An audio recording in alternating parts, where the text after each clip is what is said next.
दोस्तों, अगर आपको सनराइजर्स हैदराबाद और गुजरात टाइटंस के बीच खेला गया महामुकाबला पसंद आया हो तो हमारी इस वीडियो को दिल से एक लाइक जरूर कीजिएगा। आज के इस वीडियो का लाइक टारगेट सिर्फ 700 लाइक है। मोहम्मद सिराज के तूफान के बाद हैदराबाद के मैदान पर वाशिंगटन सुंदर ने मचाई तबाही। सनराइजर्स हैदराबाद के गेंदबाजों की कुटाई करते हुए वाशिंगटन ने सिर्फ चौकों और छक्कों में किया। डील और पलक झपकते ही पूरे मैच को पलट कर रख दिया।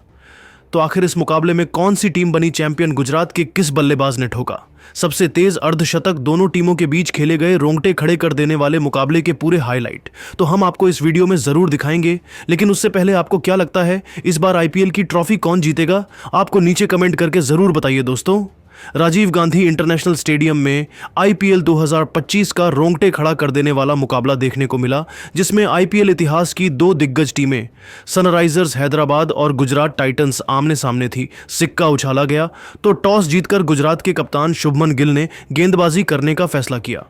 वहीं इस मुकाबले में हैदराबाद की टीम को पहले बल्लेबाजी करने का मौका मिला। हैदराबाद की तरफ से पारी की शुरुआत करने के लिए उनके दो विस्फोटक बल्लेबाज अभिषेक शर्मा और ट्रेविस हेड की खतरनाक जोड़ी मैदान पर उतरी। दोनों बल्लेबाजों के कंधे पर अपनी टीम को अच्छे शुरुआत दिलाने की जिम्मेदारी थी। गुजरात की तरफ से पहले ओवर में गेंदबाजी करने के लिए आए रफ्तार के सौदागर मोहम्मद सिराज, जिनका स्वागत ट्रेविस हेड ने ओवर की दूसरी ही गेंद पर शानदार चौका लगाकर किया।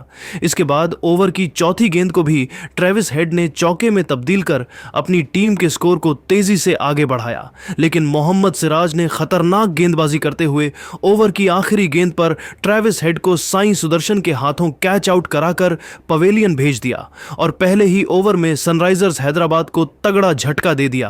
पहले ओवर में सनराइजर्स हैदराबाद की टीम 9 रन ही बना सकी। हैदराबाद को हेड के रूप में तगड़ा झटका लग चुका था और अब अभिषेक शर्मा का साथ देने के लिए मैदान पर ईशान किशन आ चुके थे। दूसरे ओवर में गुजरात टाइटंस की तरफ से गेंदबाजी करने के लिए ईशांत शर्मा आए, लेकिन अभिषेक शर्मा के चेहरे पर विकेट गिरने का दबाव बिल्कुल भी नहीं दिख रहा था। ओवर के पहले ही गेंद पर अभिषेक ने जबरदस्त चौका लगाते हुए टीम के स्कोर को तेजी से आगे बढ़ाया। इसके बाद भी अभिषेक शर्मा का बल्ला रुकने का नाम नहीं लिया और ओवर की तीसरी गेंद को चौके में तब्दील कर ईशांत शर्मा की धज्जियां उड़ा डाली। ओवर की आखिरी गेंद पर ईशान किशन ने दौड़कर 2 रन पूरा किया। दोनों बल्लेबाजों ने मिलकर ईशांत शर्मा के इस ओवर से 11 रन जोड़ते हुए 2 ओवर में अपनी टीम के स्कोर को 20 रनों तक पहुंचा दिया। तीसरे ओवर में शुभमन गिल ने एक बार फिर से मोहम्मद सिराज पर भरोसा जताते हुए गेंद को उनके हाथों में थमाया। इस बार सिराज ने खतरनाक गेंदबाजी करते हुए दोनों बल्लेबाजों के होश उड़ा दिए। अभिषेक शर्मा को सिराज की गेंद बिल्कुल भी समझ में नहीं आ रही थी। एक रन बनाना उनके लिए काफी मुश्किल हो रहा था। लेकिन ओवर की आखिरी गेंद पर अभिषेक ने चौका लगाते हुए 3 ओवर में सनराइजर्स हैदराबाद के स्कोर को 24 रनों तक पहुंचा दिया। गुजरात की तरफ से चौथे ओवर में गेंदबाजी करने के लिए फिर से ईशांत शर्मा आए। इस बार ईशान किशन और अभिषेक शर्मा ने मिलकर उनकी जमकर कुटाई कर डाली। ओवर की तीसरी गेंद पर ईशान किशन ने शानदार चौका लगाया तो वहीं चौथी गेंद को भी चौके में तब्दील कर अपनी टीम के स्कोर को रॉकेट की रफ्तार से आगे बढ़ाया। एक छोर से ईशान किशन चौकों की बारिश करते हुए तेजी से रन बटोर रहे थे तो दूसरी छोर से अभिषेक शर्मा भी कंधे से कंधे मिलाकर उनका साथ दे रहे थे। आखिरी गेंद पर अभिषेक शर्मा ने शानदार चौका लगाते हुए ईशांत शर्मा को घुटने टेकने के लिए मजबूर कर दिया। दोनों बल्लेबाजों ने मिलकर इस ओवर से 13 रन जोड़ा। 4 ओवर की समाप्ति के बाद सनराइजर्स हैदराबाद का स्कोर 1 विकेट के नुकसान पर 37 रनों तक पहुंच गया। 5वीं ओवर में कप्तान गिल ने एक बार फिर से सिराज पर भरोसा जताते हुए गेंद को उनके हाथ में थमा दिया। आते ही मोहम्मद सिराज शानदार गेंदबाजी का नजारा पेश कर रहे थे। ओवर की चौथी गेंद पर मोहम्मद सिराज ने अभिषेक शर्मा को अपना शिकार बनाया और राहुल तेवतिया के हाथों कैच कराकर उनको भी पवेलियन का रास्ता दिखा दिया। अभिषेक शर्मा अपनी टीम के लिए 18 रन बनाकर निराशा मन से वापस लौट गए, लेकिन ईशान किशन अभी भी मैदान पर डटे हुए थे। अभिषेक का विकेट गिरने के बाद ईशान का साथ देने के लिए नीतीश कुमार रेड्डी मैदान पर उतरे। 5 ओवर की समाप्ति के बाद सनराइजर्स हैदराबाद का स्कोर सिर्फ 38 रनों तक पहुंच पाया। वहीं उसके 2 बड़े बल्लेबाज पवेलियन की तरफ लौट चुके थे। गुजरात की तरफ से पावर प्ले के अंतिम ओवर में गेंदबाजी करने के लिए प्रसिद्ध कृष्णा आए। प्रसिद्ध कृष्णा शानदार गेंदबाजी करते हुए दोनों बल्लेबाजों को बांध कर रखा। नीतीश कुमार रेड्डी और ईशान किशन इस ओवर में 1 रन के लिए तरस रहे थे। प्रसिद्ध कृष्णा खतरनाक गेंदबाजी करते हुए अपने इस ओवर में सिर्फ 7 रन ही खर्च किए।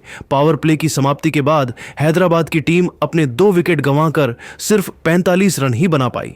पावर प्ले की समाप्ति के बाद 7वें ओवर में कप्तान शुभमन गिल ने फिर इसे गेंदबाजी में बदलाव किया और इस बार उन्होंने स्पिन के जादूगर राशिद खान को बुला लिया। ईशान किशन और नीतीश कुमार रेड्डी राशिद खान के इस ओवर में कोई बड़ा शॉट नहीं लगा पाए और दोनों का बल्ला खामोश रहा। राशिद खान ने जबरदस्त गेंदबाजी करते हुए अपने इस ओवर में सिर्फ 4 रन देकर हैदराबाद के स्कोर पर एक बार फिर से ब्रेक लगा दिया। 7 ओवर की समाप्ति के बाद हैदराबाद की टीम 50 रनों के आंकड़े तक भी नहीं पहुंच पाई। 8वें ओवर में गेंदबाजी करने के लिए फिर से प्रसिद्ध कृष्णा आए, जहां उन्होंने दूसरी गेंद पर ईशान किशन को आउट करके हैदराबाद को तीसरा झटका दे दिया। ईशान किशन 17 रन बनाकर निराश मन से वापस लौट गए। अब नीतीश कुमार रेड्डी का साथ देने के लिए हेनरिक क्लासेन मैदान पर आ चुके थे। 8 ओवर की समाप्ति के बाद हैदराबाद का स्कोर 3 विकेट के नुकसान पर 52 रनों तक पहुंच गया। 9वें ओवर में राशिद खान ने शानदार गेंदबाजी करते हुए सिर्फ 6 रन दिए। इसके बाद 10वें ओवर में गिल ने फिर से गेंदबाजी में बदलाव किया और इस बार साई किशोर को बुला लिया। इस ओवर में भी दोनों बल्लेबाज कुछ खास नहीं कर पाए। 10 ओवर की समाप्ति के बाद हैदराबाद सिर्फ 64 रन बना पाई।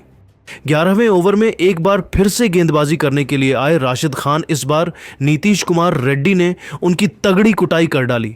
ओवर की पहली गेंद पर शानदार चौका लगाते हुए नीतीश ने अपनी टीम के स्कोर को तेजी से आगे बढ़ाया, तो वहीं तीसरी गेंद को भी उन्होंने चौके में तब्दील कर दिया। नीतीश कुमार रेड्डी ने 2 चौके की मदद से राशिद खान के इस ओवर से 9 रन बटोरे और टीम के स्कोर को 73 रनों तक पहुंचा दिया। 12वें ओवर में हेनरिक क्लासेन ने चौकों और छक्कों की बारिश करते हुए राशिद खान को घुटने टेकने के लिए मजबूर कर दिया। पहले गेंद पर चौका लगाकर उन्होंने राशिद का स्वागत किया, तो वहीं ओवर की चौथी गेंद पर गगनचुंबी छक्का लगाते हुए सनराइजर्स हैदराबाद के स्कोर को रॉकेट की रफ्तार से आगे बढ़ाया। दोनों बल्लेबाजों ने मिलकर 13 ओवर में हैदराबाद के स्कोर को 79 रनों तक पहुंचा दिया। दोनों बल्लेबाज सेट हो चुके थे, चौके और छक्के लगाकर तेजी से अपने टीम के लिए रन बटोर रहे थे। तभी 14वीं ओवर में गेंदबाजी करने के लिए साई किशोर आए। ओवर के 5वीं गेंद पर साई किशोर ने हेनरिक क्लासेन को आउट करके हैदराबाद को मात्र 100 रनों के स्कोर पर चौथा झटका दे दिया। लेकिन नीतीश कुमार रेड्डी एक छोर से मजबूती से अपना पैर जमाए हुए थे और अब उनके साथ देने के लिए अनिकेत वर्मा बल्लेबाजी करने मैदान पर उतरे। लेकिन 16वें ओवर में नीतीश कुमार रेड्डी जल्दबाजी कर बैठे और अपना विकेट साई किशोर को दे दिया और अब अनिकेत वर्मा का साथ देने के लिए कामिंदु मेंडिस मैदान पर आ चुके थे। लेकिन साई किशोर की खतरनाक गेंदबाजी के सामने दोनों बल्लेबाज नतमस्तक होते हुए दिखाई दे रहे थे। साई किशोर ने अपने इस ओवर से सिर्फ 3 रन ही खर्च किया। 16 ओवर की समाप्ति के बाद हैदराबाद की टीम सिर्फ 108 रन ही बना पाई। इसके बाद 17वें ओवर में गेंदबाजी करने के लिए आए प्रसिद्ध कृष्णा की गेंदों पर अनिकेत वर्मा ने 2 शानदार चौका लगाते हुए अपनी टीम के स्कोर को तेजी से आगे बढ़ाने का प्रयास किया। लेकिन ओवर की आखिरी गेंद पर प्रसिद्ध कृष्णा ने कामिंदु मेंडिस का विकेट गिराकर हैदराबाद की कमर तोड़ डाली। अब बल्लेबाजी करने के लिए खुद हैदराबाद के कप्तान पैट कमिंस मैदान पर उतरे। आते ही उन्होंने शानदार चौका लगाकर तेजी से रन बटोरा। देखते ही देखते हैं मुकाबला 20वीं ओवर में जा पहुंचा और अंत में पैट कमिंस और मोहम्मद सिराज ने चौकों और छक्कों की बारिश करते हुए हैदराबाद की टीम को सम्मानजनक स्कोर तक पहुंचाया और गुजरात के सामने 152 रनों का स्कोर खड़ा कर दी। लक्ष्य का पीछा करने के लिए उतरी गुजरात की तरफ से ओपनिंग करने के लिए साई सुदर्शन और शुभमन गिल मैदान पर उतरे। वही हैदराबाद की तरफ से पहले ओवर में मोहम्मद शमी गेंदबाजी करने के लिए आए। गुजरात की शुरुआत बेहद खराब हुई और पहले ओवर में सिर्फ 4 रन ही बना पाई। इसके बाद दूसरे ओवर में खुद कप्तान पैट कमिंस गेंदबाजी करने के लिए आए और उन्होंने भी गुजरात के बल्लेबाजों को बांध कर रखा। गुजरात की टीम को पहला झटका तीसरे ओवर में साई सुदर्शन के रूप में लग गया, जहां वह मोहम्मद शमी का शिकार बने। इसके बाद शुभमन गिल का साथ देने के लिए जोस बटलर आ चुके थे, लेकिन वह भी मैदान पर नहीं टिक पाए और बिना खाता खोले पवेलियन लौट गए। इस तरीके से मात्र 16 रन के स्कोर पर ही गुजरात के 2 बड़े बल्लेबाज ड्रेसिंग रूम की शोभा बढ़ाने के लिए लौट गए। अब गुजरात के पारी को वॉशिंगटन सुंदर और शुभमन गिल मिलकर संभाल रहे थे। दोनों खिलाड़ियों के कंधों पर बड़ी जिम्मेदारी थी। आते ही वॉशिंगटन सुंदर ने हैदराबाद के गेंदबाजों की तगड़ी कुटाई शुरू कर दिया। चौकों और छक्कों की बारिश करते हुए अपनी टीम के स्कोर को रॉकेट की रफ्तार से आगे बढ़ाया। इस तरीके से दोनों बल्लेबाजों ने तेजी से रन बटोरते हुए गुजरात के स्कोर को 7 ओवरों में 56 रनों तक पहुंचा दिया। जिस तरह से गुजरात का स्कोर आगे बढ़ रहा था और हैदराबाद के गेंदबाज विकेट निकाल रहे थे, वह देखकर तो यही लग रहा था कि मुकाबला अंतिम ओवर तक जरूर जाएगा। लेकिन दोस्तों, अब आपको क्या लगता है, शुभमन शुभमन गिल और पेट कमिंस में कौन है बेहतर कप्तान, आप खुद नीचे कमेंट करके जरूर बताइए और ऐसी ही नई नई वीडियो के लिए हमारे चैनल को जरूर सब्सक्राइब करिए। धन्यवाद।